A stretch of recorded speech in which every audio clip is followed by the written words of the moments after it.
Welcome to NTD News. I'm Kevin Hogan. Here are today's top stories. A ninth shooting victim dies after yesterday's shooting in San Jose, California. What do neighbors have to say after finding out they lived next to the suspected gunman? The Senate passes a bill calling on the Biden administration to declassify intel on the Wuhan lab. A GOP senator says intelligence agencies need to tell the public what they find after a deep dive into the origin of the virus. A group of Republican state treasurers warn they will pull assets out of banks that refuse to work with certain industries. They accuse the Biden administration of pressuring the banks, saying it harms the free market and everyday Americans. Their assets together valued at $600 billion. Senator Tom Cotton fired off some strong words at Democrats after they threatened to expand or change the Supreme Court.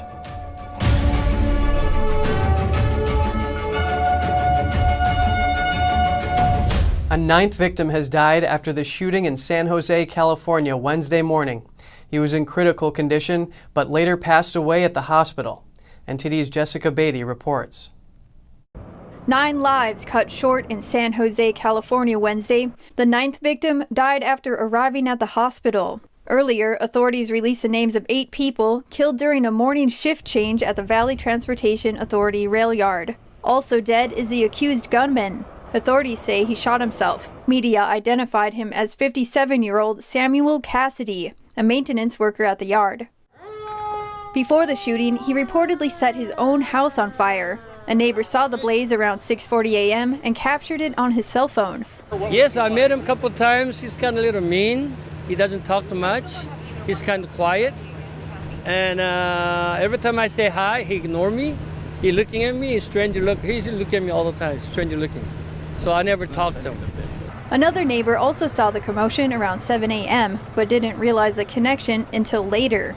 But then my wife turned on the TV, and from the media, we learned what happened.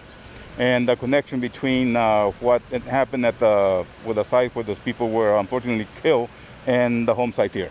When asked if having such a local connection frightened him, of course, yeah. You know, that would scare anybody on any neighborhood because I walk here almost every other day around this corner right here, and I mean, who's going to think of that something like this could happen?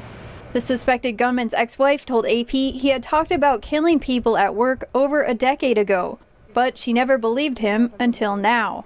President Biden ordered flags to be flown at half-mast, and he asked Congress to act on legislation to curb gun violence. Authorities are still trying to figure out a motive. Jessica Beatty, NTD News. Around the same time the California rail yard shootings happened, the U.S. Senate held a hearing for Biden's nomination to head the ATF. Nominee David Chipman, who currently serves as a policy advisor to a gun violence prevention group, said he supports banning one of the most popular rifles, the AR-15. NTD's Lynn Lin reports. David Chipman is President Biden's pick to lead the Bureau of Alcohol, Tobacco, Firearms, and Explosives, or ATF. At Wednesday's nomination hearing, Chipman said he supports a ban on AR-15s. With respect to the AR-15, I support a ban. The AR-15 is one of the most popular guns in America, with over 40 years of history. The National Rifle Association estimates there are some 8 million AR-15-style rifles in circulation. The letters AR stand for its original manufacturer, Armalite Rifle, and not for assault rifle or automatic rifle. Across the U.S., 7 states and Washington, D.C. have laws banning assault weapons. But Senator Tom Cotton says this term is created with a political agenda. That there really is no such thing as an assault weapon. That is a term that was manufactured by liberal lawyers and pollsters in Washington to try to scare the American people into believing that the government should confiscate weapons. Chipman worked at the ATF for 25 years. After retirement from the Bureau, he actively advocated for tougher gun laws. During the hearing, Republican senators quoted a Politico report saying President Biden's son, Hunter Biden, lied about his drug addiction on a gun purchase background check. When asked if Hunter Biden should be prosecuted, Chipman said he would not give any political favor. I will ensure that all violations of law are investigated and referred. I'm not sure that it has not been investigated. The ATF director seat has always been politically fraught. The Senate has confirmed just one nominee in the last 15 years. Most have been acting directors. Lin Lin, NTD News. Senate Republicans are expected to block a bill on Thursday. If passed, it would create a commission to investigate the Capitol breach earlier this year. The House already passed legislation to create a bipartisan panel of 10 people tasked with figuring out what happened when protesters entered the Capitol on January 6th. 5 people died as a result, and about 140 police officers were injured. 35 Republicans crossed the aisle to join Democrats in passing that bill, 252 to 175. But the Senate is a different story. Republicans there say Democrats want a commission so they can use it as a political tool in the 2022 midterm elections. Though the Democrats can generally push partisan bills through the Senate with Vice President Kamala Harris's tie-breaking vote, Republicans are expected to use a filibuster to block a vote from taking place. The Biden administration is one step closer to being forced to declassify all U.S. intelligence related to the origin of the CCP virus or coronavirus. And that includes what happened at the Wuhan Institute of Virology. It comes amid calls for a new probe into the origin of the virus. Here are the details. A bill involving the origin of the CCP virus passed the Senate Wednesday night unanimously. It requires the Director of National Intelligence to declassify all American intelligence on the alleged links between the Wuhan Institute of Virology and the origin of the virus. Republican Senator Josh Hawley introduced it, and Senator Mike Braun co-sponsored it. Look at what our country has gone through. Been a year and a quarter, and it has ravaged not only the United States, but the world. And why, in the sake of simple transparency, wouldn't we want to get to the root cause of it? If the bill becomes law, it may declassify documents on the Wuhan lab in connection with the People's Liberation Army. Also, any research on coronaviruses at the Wuhan lab prior to the outbreak. This comes as new calls for a probe into the origin of the CCP virus ramp up. That's as concerns grow about the possibility of the pandemic starting from a lab accident. HHS Secretary Javier Becerra called for the WHO to launch a transparent second phase of the investigation. That was at the 74th World Health Assembly. Phase 2 of the COVID origin study must be launched with terms of reference that are transparent, science-based, and give international experts the independence to fully assess the source of the virus and the early days of the outbreak. Senator Braun told Fox News he questioned Dr. Fauci on why the U.S. would turn to the WHO for answers on the origin of the virus. The WHO parroted CCP talking points at the time of the outbreak, such as denying human-to-human transmission and calling it racist to consider that the virus originated in China. Braun also questioned why the U.S. would rely on the Chinese Communist regime for answers, given the CCP's lack of transparency. The Biden administration is enhancing pipeline security after the Colonial Pipeline hack.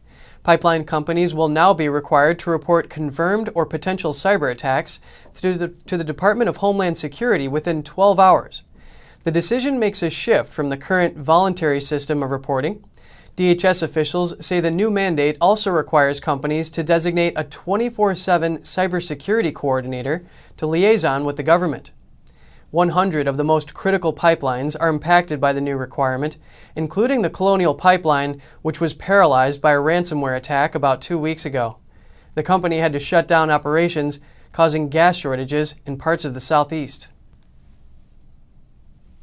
A group of Republican state treasurers warned the Biden administration not to undermine key industries in their states. They say the administration is engaged in a misguided attempt to cancel the fossil fuel industry in the U.S. 15 state treasurers fire off a letter to John Kerry warning him that their states will pull assets out of banks that target the fossil fuel industry. They cite reports that Kerry and other members of the Biden administration are privately pressuring banks not to lend to and invest in oil, gas, and coal companies. Kerry is the Biden administration's special presidential envoy for climate. The treasurers say it's not the job of government officials to control legal activities in the free market economy.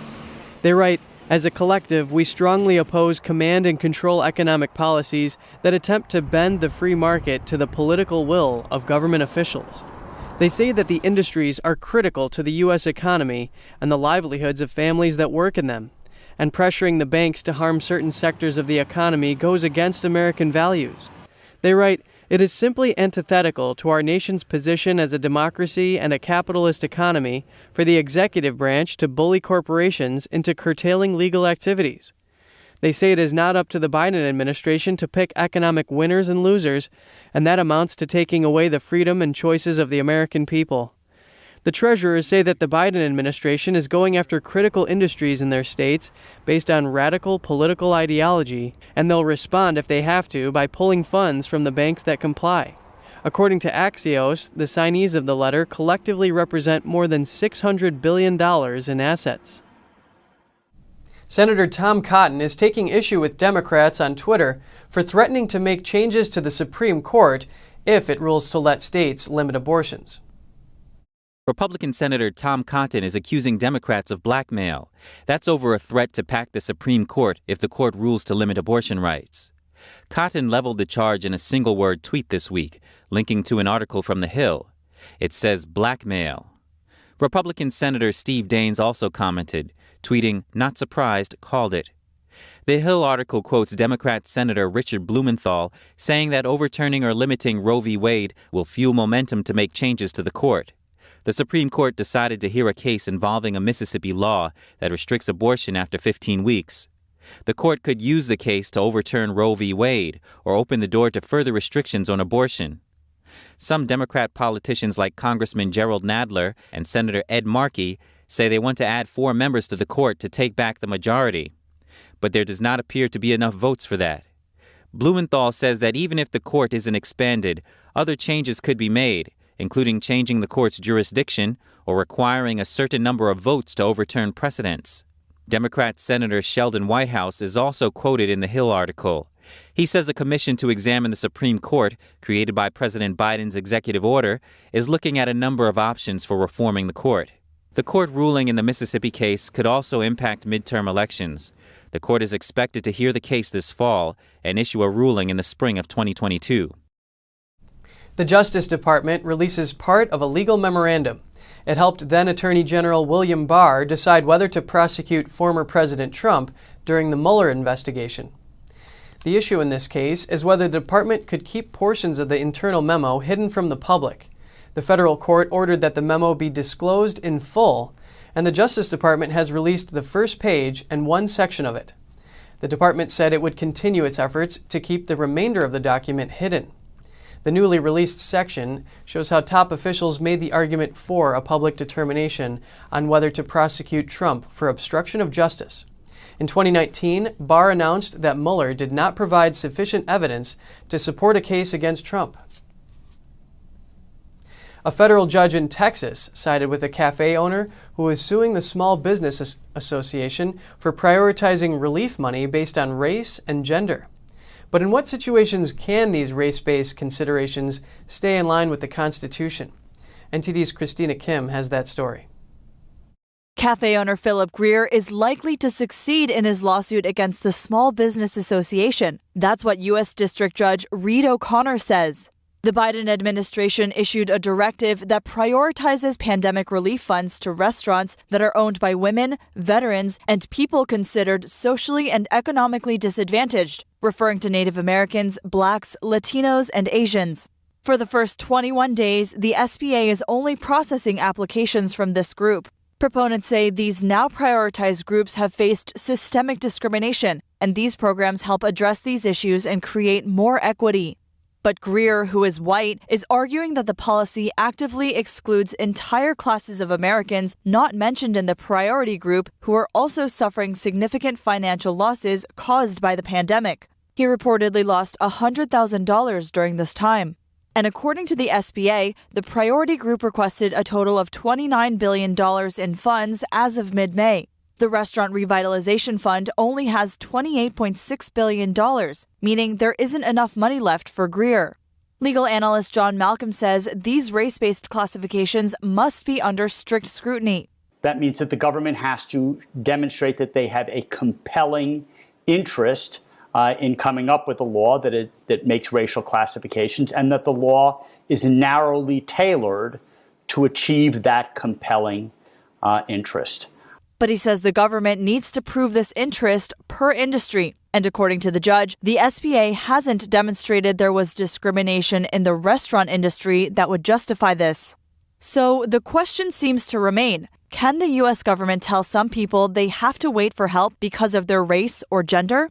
Malcolm says there will be plenty of instances these issues will be challenged, especially under the Biden administration. The Supreme Court has obviously considered race-based classifications in a variety of areas, including government contracting, laws providing funds such as this Restaurant Revitalization Fund. They've obviously considered racial preferences in admissions schemes at colleges and universities, and the law is unsettled in that area.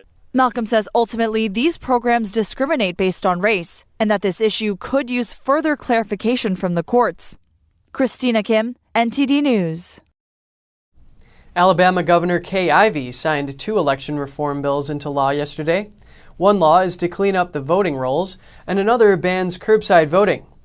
Ivey praised the bills in a statement, saying, "Our freedom of speech is rooted in our ability to vote, and a strong election process is what sets our democracy apart from every other country in the world." She says she appreciates that the bills are bipartisan. A Democrat representative introduced the bill that revises the process of updating voter address changes and improves the accuracy of voter rolls. As for curbside voting, advocates say it makes voting accessible for elderly and disabled voters. Critics say it makes it easier to cheat. The new laws will take effect immediately. Coming up, with the 20-year anniversary of September 11th only a few months away, a patriotic artist unveils his latest public art installation. It's a tribute to the first responders at 9/11. And the Navy Blue Angels perform aerial stunts over the U.S. Naval Academy's Commissioning Week. It's in the lead up to the school's graduation ceremony.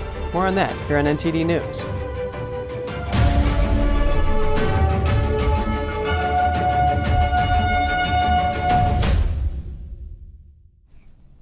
The Texas House passes a bill requiring professional sports teams to play the national anthem before games start.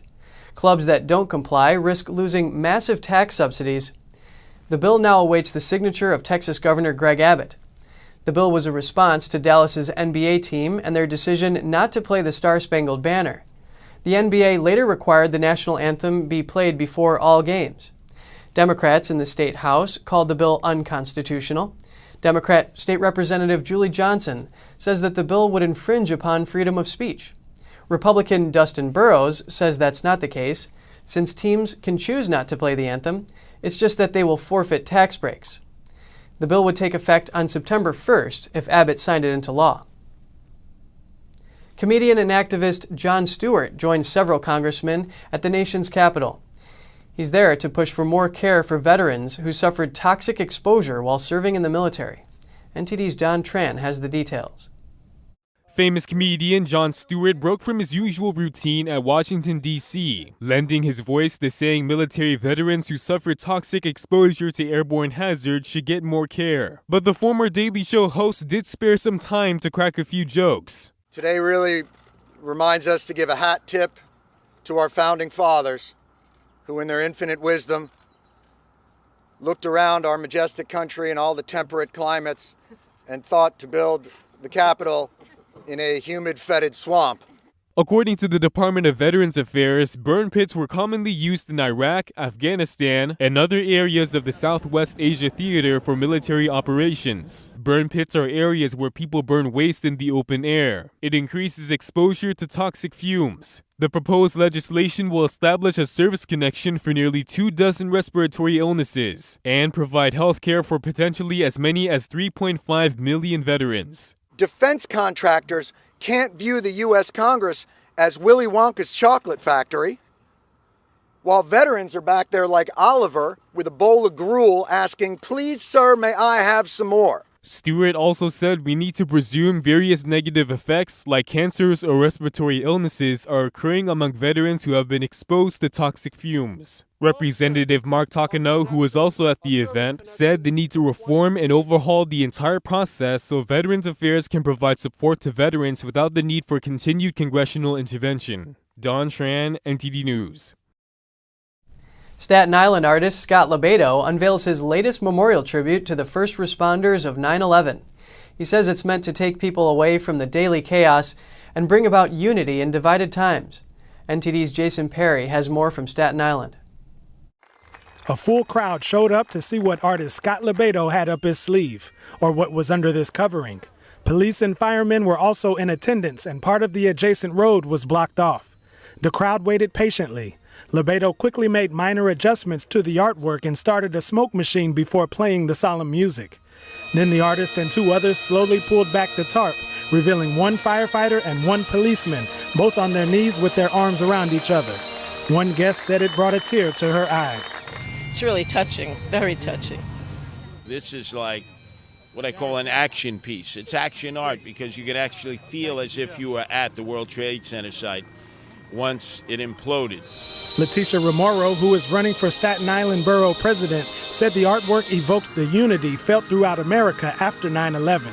We could feel America's support across the nation.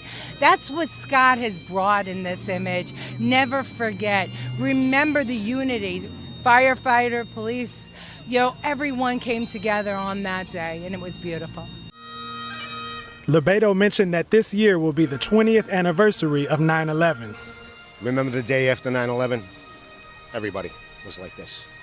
Maybe, hopefully, this will make people think for the next week or something, or month, that, yeah, we can all be crazy, but remember that day after 9/11. As painful it was, but how united we were. Scott Lebedo just unveiled his latest tribute to the first responders on 9/11 in May. He released it early because he wanted to bring people together due to the division within the country. Jason Perry, NTD News, New York. The Navy Blue Angels flying team performed over Annapolis, Maryland. It's part of the U.S. Naval Academy's Commissioning Week activities.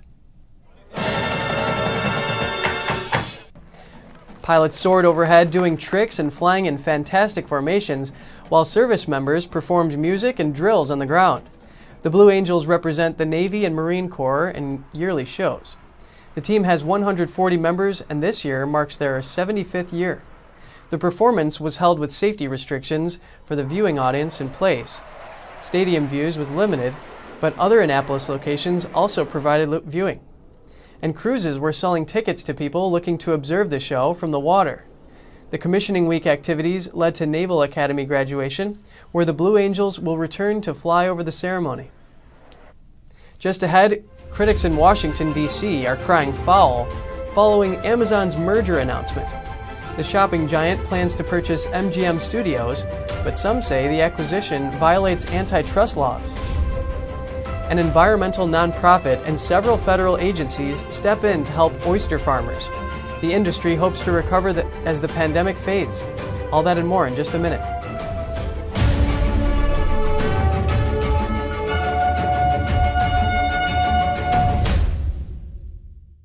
If your vehicle's manufacturer warranty is expired or is about to run out, you'll be on the hook for unexpected repairs. Breakdowns used to mean paying thousands out of pocket. Until now. Introducing Endurance Advantage, a vehicle protection plan with extensive breakdown coverage plus routine maintenance. As a mechanic, I see it all the time.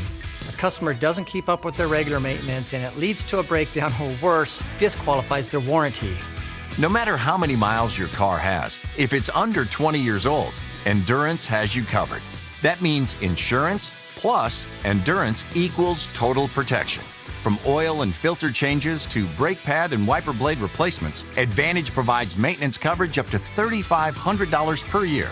With Endurance Advantage, you'll never worry about paying for covered auto repairs or regular maintenance again. Call 800-574-6805 for a free quote. That's 800-574-6805.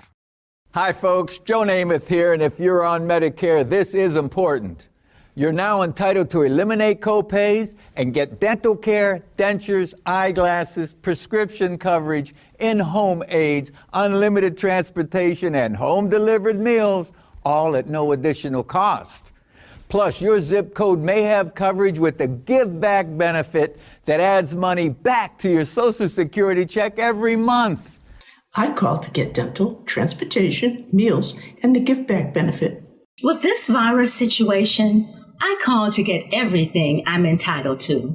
I couldn't believe I was missing out on so many benefits. With the uncertainty of the virus, you need to get everything you're entitled to. Millions of people have trusted the Medicare Coverage Helpline.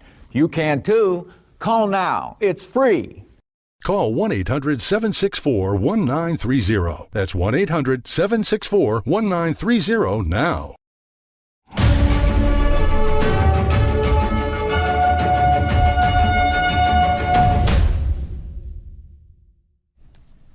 Pacific Gas and Electric will pay $43.4 million to government agencies in 3 Northern California counties. It's to cover bills from wildfires ignited during the past 2 years. The settlements announced Wednesday will cover some of the costs incurred by 10 government agencies during the Kincade Fire from 2019 and the Zogg Fire from 2020. The 3 counties are part of a sprawling territory where PG&E provides electricity to about 16 million people. The company's crumbling equipment and power lines that come into contact with vegetation are seen as the source of the fires. The company's long-neglected power grid has caused issues over the years. PG&E still faces 33 criminal charges of inadvertently injuring 6 firefighters. The company denies wrongdoing. We have an update on the murder trial involving the abduction and stabbing of a University of Iowa student. On Wednesday, the defendant claimed for the first time that 2 masked men were responsible for the crime and forced him to take part in it. Christian Bahena Rivera faces trial for first-degree murder. In a surprise move, the defense called him up to the witness stand. Rivera said 2 armed men showed up at his trailer that evening. After you took a shower, what did you do? Salí del baño. I left the bathroom. What did you see? ¿Qué miró? 2 personas en mi sala. 2 people in my living room. Those 2 people in your living room, how were they dressed? ¿Cómo estaban vestidos? Con suéteres y tapados de la cara. With sweaters and their faces covered. Rivera said the men told him to get into his car and drive. And he said they passed by Molly Tibbetts as she was jogging, and then they directed him to stop. Rivera admitted that it was his black car caught on camera circling Tibbetts in Brooklyn, Iowa on July 18, 2018. He also admitted that she ended up in his car's trunk and that he was the one to hide her body in a cornfield. But he said one of the men left his car with a knife and walked down a rural road. Rivera claimed he was gone for about 10 minutes, with the other man staying in the car quiet. Did you hear him say anything? Pues se escuchaban muchas cosas, pero lo único que se pudo escuchar fue que él dijo, "Come on, Jack." You could hear a lot of things, but I guess what I heard him saying is, "Come on, Jack." Rivera said he didn't know who the 2 men were. The defendant's lawyers tried to look into Tibbetts' boyfriend, Dalton Jack, but police say they cleared Jack as a suspect. That's because he was out of town for work that day. Rivera said the men loaded Tibbetts' body into the trunk and directed him to drive several miles. Then they told him to turn off the car, wait a few minutes, and leave. Before they leave, one of them tells me not to say anything about what had happened. Que ellos conocían a Iris y conocían a mi hija. That they knew Iris and that they knew my daughter. Que si decía algo, ellos se iban a encargar de ellas. That if I said something, they would take care of them. He said the men took off on foot and he never saw them again. And then he said he opened the trunk a few minutes later to carry Tibbetts' body off to a cornfield. And Rivera acknowledged that he wasn't telling the truth in 2018 when detectives asked him about Tibbetts' disappearance. At that time, Rivera said he approached Tibbetts while she was running and she threatened to call the police on him. They fought and then he blacked out. Rivera's testimony in his own defense came as a surprise to most legal experts. Kevin Hogan, NTD News. Critics in Washington are zooming in on Amazon's move to buy MGM Studios. They're raising concerns about a possible monopoly, though experts suggest the deal poses few antitrust risks. NTD's Andrew Thomas has the story. A little more than an hour after the deal was announced, Republican Senator Josh Hawley called Amazon.com a monopoly on Twitter, and Democratic Senator Amy Klobuchar, who chairs the Senate's antitrust panel, called for, quote, a thorough investigation to ensure that this deal won't risk harming competition. The announcement comes just one day after Washington, D.C.'s Attorney General filed an antitrust lawsuit against the shopping giant. Now, I think a lot of the players in the space are trying to catch up to the bigger players, to the Netflixes, to the Disneys. And you have to spend money in order to play. You have to spend money to compete with these behemoths. And so I think that's why you're seeing companies like Warner Media and Discovery come together, sort of beef up their content arsenal so that they can compete. The suit alleges the online retailer broke antitrust law with unfair pricing strategies. The $8.45 billion merger would combine the world's biggest online retailer with an iconic film and TV studio. MGM owns the James Bond franchise and hit TV series The Handmaid's Tale. That's on top of classic films like the Rocky series and Princess Bride. But according to Box Office Mojo, MGM and Amazon are absent from the top 10 grossing films list of 2018 and 2019. All we can speculate now is that Bezos really wants to be in the Hollywood game, and this is sort of his first big step to becoming a competitive force in it.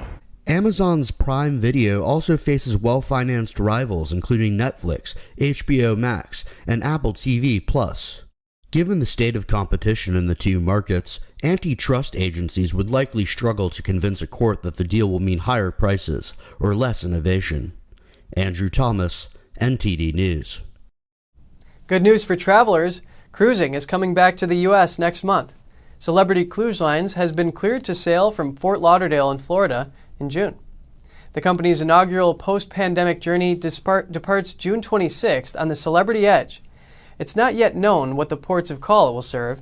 The Centers for Disease Control and Prevention requires all cruise lines to complete trial cruises that replicate real-world conditions or require 95% of the passengers and crew to be vaccinated against COVID-19.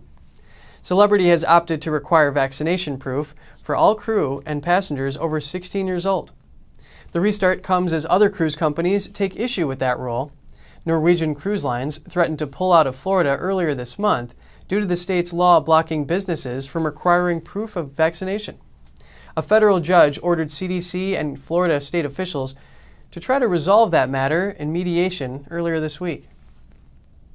Oyster farmers are working to keep their heads above water after a year of restaurant closures left them facing hard times. But one conservation group and several federal agencies are stepping in to help them and the environment. These New England oyster farmers are making money by dumping the shellfish back into the ocean instead of selling them to restaurants.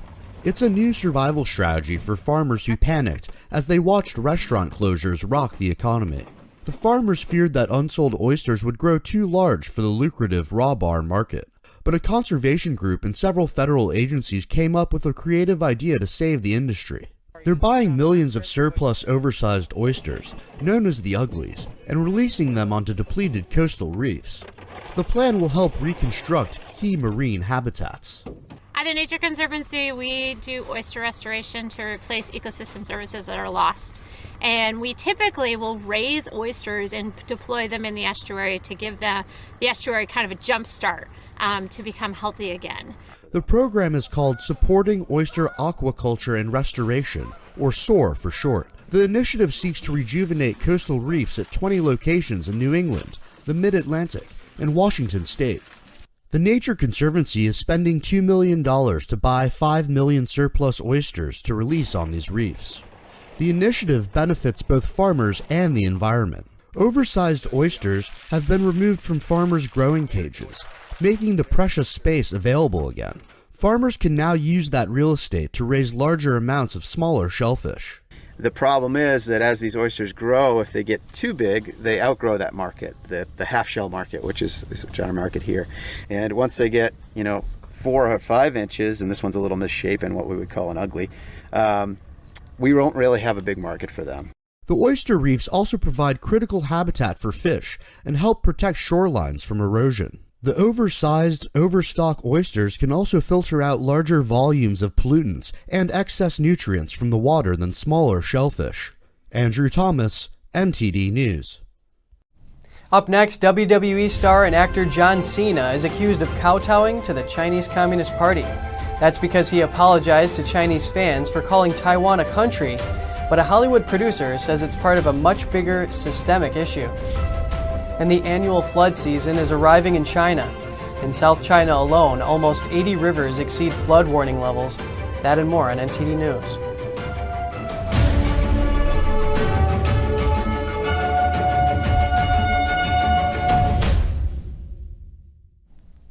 Athlete and actor John Cena is facing backlash for apologizing to his Chinese fans for calling Taiwan a country. Many Americans are outraged, accusing him of appeasing the Chinese Communist Party for access to the China market. But a Hollywood producer says it's part of a bigger systemic issue that no one actor can fix, and that there's only one way to solve it. Here are the details. John Cena is best known as a WWE star. He's also an actor and one that speaks Chinese, as many people found out for the first time on Tuesday. 你好，中国. After he issued this on-camera apology in Mandarin to his Chinese fans. His mistake, referring to Taiwan as a country. In the eyes of the Chinese Communist Party, it's part of mainland China, and saying otherwise will get you in a whole lot of trouble. Here's his apology. 我爱更尊重中国跟中国人，我很抱歉对我的错误，对不起，我很抱歉。 This comes as Cena's latest film, Fast and Furious 9, hits movie theaters in China. But he's receiving a lot of backlash for his apology, as many Americans view it as yet another celebrity kowtowing to the CCP for the sake of monetary gain. The criticism is 100% warranted. Whether he should be the target of it all, I do disagree with. Chris Fenton is the former president of DMG Entertainment Motion Picture Group, and for about 2 decades, he worked on some of the biggest blockbuster movies. He also authored the book Feeding the Dragon, Inside the $1 Trillion Dilemma Facing Hollywood, the NBA, and American Business. Fenton knows all about what it's like to deal with the Chinese regime in order to access the China market. It was part of his job for many years. As for Cena's apology, Fenton says he believes Cena was just complying with his contract. And he says if Cena came out and stood by his Taiwan statement, he would just be replaced by another actor. So the problem needs to be solved at its root. I really don't think he wanted to step into this controversy, but he did. And we need to use this as a catalyst to fix things. He says no one actor or individual can fix this issue because the problem is systemic and not just limited to Hollywood, but businesses worldwide. Cena may be the catalyst, but Fenton says for real change to happen, the entertainment industry must rally behind Cena. And hopefully us leading by example as the Hollywood community can then spread such a pushback and such a solidarity movement to help other companies that are also accessing the China market to rebalance and disrupt the relationship that they have with China right now that needs to be rectified. He says not only does Hollywood need to unite behind Cena, but the whole of America and the Western world needs to put aside their differences and come together to push back against the Chinese Communist Party. UK trade has shifted. China is now the UK's biggest importer, replacing Germany. NTD's Patrick Hayden breaks it down. China is now the biggest importer into the UK. It replaces Germany. The Office of National Statistics, or ONS, says from 2018 to the first quarter of this year, goods imported from China rose 66%. That's an increase of nearly £17 billion. In the same period, German imports dropped by about a quarter to £12.5 billion. The pandemic increased the demand for Chinese goods like PPE. And last year, China imported more electrical devices and clothing into the UK. China was the first major economy to see growth during 2020. EU trade was also disrupted due to Brexit. The ONS says German imports to the UK started to fall back in April 2019. Germany's motor industry has also slumped since the pandemic led to fewer imports. Patrick Hayden, NTD News, London. Chinese authorities are proposing a $150,000 compensation for each victim of the deadly ultra-marathon race, but only half of the victims' families are accepting this offer. NTD's Tiffany Meyer brings us more on the story. More updates on the deadly ultra-marathon race in China. Some victims' families are refusing authorities' compensation proposals. Beijing remained silent for the first 2 days after the tragedy and only responded following the public outcry. They asked provincial authorities to thoroughly investigate the incident. Chinese media reported local authorities proposed a compensation of $150,000 for each victim's family, including $80,000 of insurance money, and the lump sum compensation will be final. The mayor of the city where the race took place said on Tuesday that over half of the families agreed to sign. Local media reported some of the families that refused to sign think the compensation is too little. A family member also pointed out that this was not a natural disaster, but rather a man-made tragedy. The person seems to indicate that people responsible for it haven't been held accountable. Many Chinese netizens questioned how authorities are dealing with the issue. One wrote, "They don't allow the victims' families to contact each other and even audio record the visits. They want to separate people, pay compensation, and get it done. It's all rotten." Another netizen says this is the CCP's long-adopted method to divide and conquer the people. 21 runners died during the ultramarathon race on Saturday. That's over 10% of participants. Organizers blamed the extreme weather conditions, but details about the event reveal that the lack of contingency planning has more to do with the tragedy. According to Chinese media, hours after the race started, several runners suffered from physical discomfort and low body temperatures. One of them called for help, but the rescue team didn't arrive until 2 hours later. Local media cited experts saying that the tragedy may have to do with the fact that rescuers were not on site quickly enough. Another survivor told Chinese media as he gave up the running and went down the mountain, he phoned for help more than 40 times, but didn't get any clear guidance. A local shepherd named Zhu Keming rescued 6 runners during the ultramarathon race, but he is changing his narrative when a major Chinese state-owned media interviewed him. Zhu was in his cave shelter when he heard cries for help from outside. There was a rainstorm and he soon discovered the athletes, brought them to shelter, and lit a fire. He told Chinese state-run media CCTV on Tuesday, "That kind of weather is rare, very rare." But just a day before that, he told a local media in an interview, "This kind of weather comes very often. There are often such extreme weather conditions." Based on Zhu's account, many Chinese netizens condemned the race's organizers for being unprepared for the extreme weather conditions. But following Zhu's interview with CCTV, netizens can no longer fight Zhu's initial interview with the local media. Netizens are commenting on this abrupt change. A netizen says sarcastically, "Because this weather is very rare, the shepherd just happened to dig a rain shelter cave and happened to stock some firewood. See, what a coincidence it is." Another netizen says Communist China is a country with lies everywhere. China's flood season is already kicking in this year and fast. The reports are bringing back fears from 2020 when floods left much of the country in a state of crisis. Nearly 80 rivers in southern China have surpassed the flood warning levels.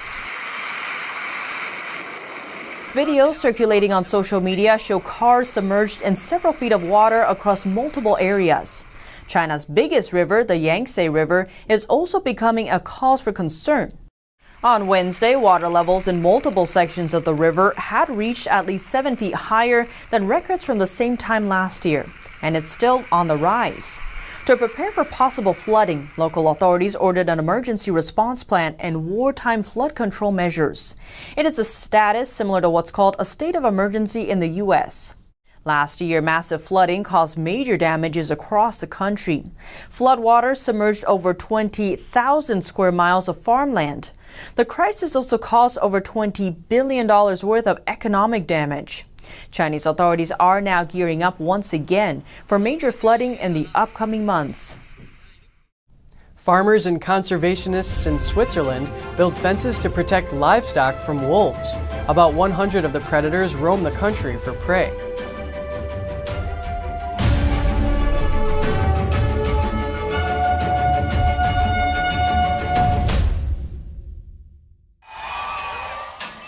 When the game's over and it's time to go home, sometimes your car has other plans. That's why I drive with CarShield. As expensive as car repairs can be, I wanted the best defense around. And with CarShield's administrators, they make sure that you don't get stuck with expensive car repairs like this. Did I forget to mention that with CarShield's network, I also get 24/7 roadside assistance, towing, and rental car reimbursement included. That's peace of mind every driver needs. I saved close to $9,000. If it wasn't for CarShield, I wouldn't have my car. I gotta tell you, it's quite a relief not to worry about expensive car breakdowns anymore. And with CarShield's administrators, you can choose your favorite mechanic or dealer to do the work. Plus, it's easier than ever to get America's favorite car protection. There's no long-term contracts, and coverage is affordable for every wallet size. If I didn't have CarShield, I would have been out of pocket $7,000. And as a parent of 3, I couldn't have that. I trust CarShield administrators because they paid my claim. Talk about MVP protection for less than the cost of a ball game. Take it from me, the Boomer. Nobody wants to go through the headache of an expensive car breakdown on their own. If you're driving without a warranty, you have to call CarShield. Yeah, you do. So do yourself and your car a favor. Call CarShield. They're your best line of defense against expensive breakdowns. CarShield administrators paid almost $4,000 for my repairs. CarShield is wonderful. They saved me $1,300. With CarShield, I saved $4,100 on my first repair. Over 1 million happy drivers couldn't be wrong. Call CarShield now. Protect yourself now against expensive auto repair bills. Call CarShield for a free and instant protection plan quote. Once your car breaks down, it's too late. Call 1-800-862-2990. That's 1-800-862-2990. 1-800-862-2990.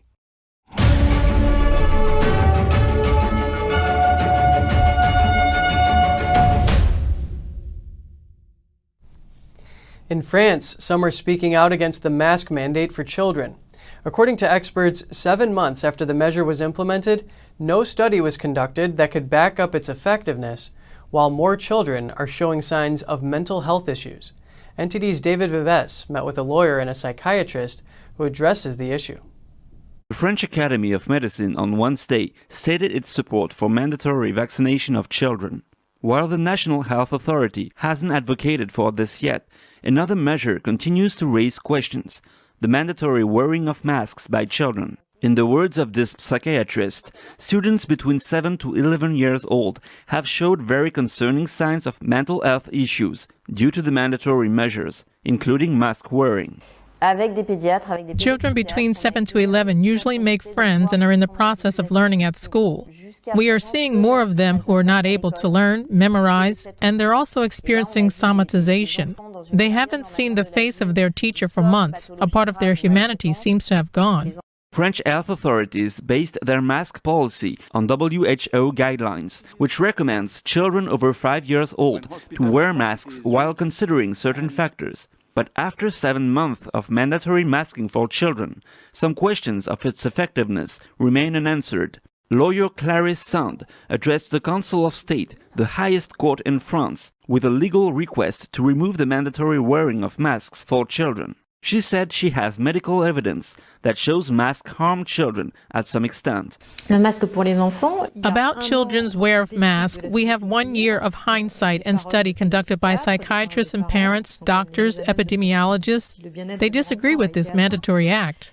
But she said the Council of State declined her request on May 25th. The Council quoted the WHO terms to justify its decision to impose the wearing of masks on children.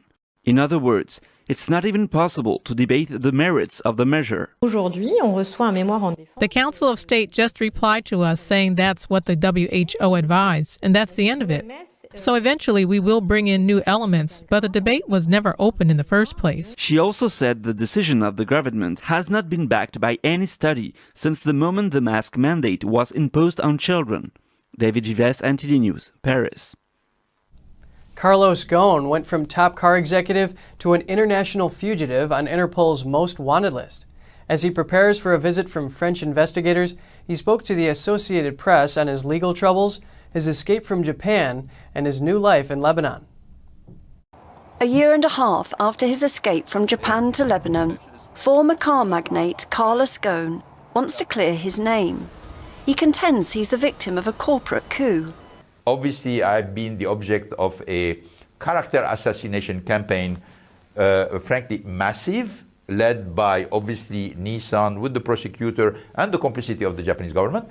Ghosn was arrested in Japan in November 2018 on accusations of financial misconduct. It was a stunning downfall of an executive seen as visionary. Ghosn denies accusations of underreporting his compensation and misusing company funds. In late 2019, he skipped his £10 million bail, fleeing house arrest in a Hollywood-style caper. According to officials, he hid in a box stashed in the hold of a Turkey-bound private jet. He says he fled after it became clear he would have zero chances of a fair trial. He's now an international fugitive on Interpol's most wanted list. Several associates are on or awaiting trial in Japan in cases related to his financial activities or escape. I feel empathy and compassion for them because I was in the same situation, and I know what kind of beast they are facing now. This hostage justice system is brutal and needs to be denounced. His arrest drew international scrutiny and criticism of Japan's legal system and its 99% conviction rate. Ghosn was kept in solitary confinement for months without being allowed to speak with his wife. He says he's now enjoying the slower pace of life in self-imposed exile in his native Lebanon. It's like you have, I don't know, a heart attack somewhere, or you've been hit by a bus, you change life. All of a sudden, you are in a completely different reality, and you have to adapt to this reality. He now faces legal challenges in France after the Japanese accusations triggered scrutiny of his activities there. French investigators will question him next week in Beirut. Ghosn says the meetings are voluntary, and he's eager to tell his side of the story. City dwellers are learning how to keep wolves at bay in the mountains of eastern Switzerland. The effort is helping keep sheep and goat farmers protect their flocks. NTD's Andrew Thomas has the story. Around 100 wolves roam wild through Switzerland's countryside, and their numbers are rising. There was a referendum last year on whether to make it easier to shoot wolves deemed a threat to livestock. The initiative exposed divergent attitudes towards the animals from urban and rural voters. The pro-conservation side won, but some people from both sides of the divide are now working together to manage the animals' threat. Under a program called Pastors Voluntaris, or Voluntary Shepherds, city dwellers learn practical skills, like putting up electrified fences to keep sheep in and wolves out.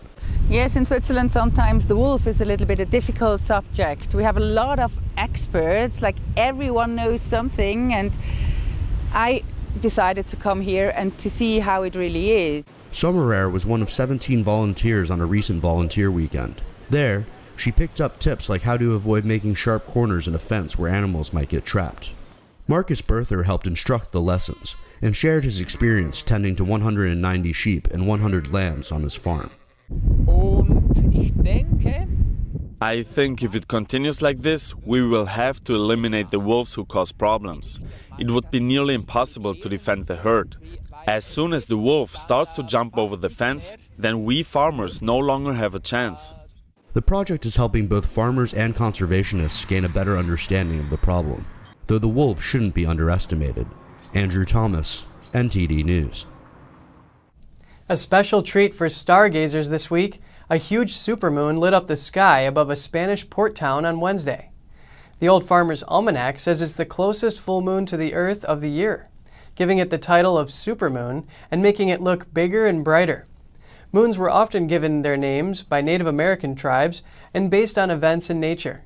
May's moon is named the flower moon after the abundant flowers that bloom across North America in May. And that's all for now. Catch us again tonight at 6:30 Eastern. I'm Kevin Hogan.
have a new channel. Subscribe to us on YouTube at NTD News. Get the highlights of our news broadcast and the most important headlines that we curate especially for you.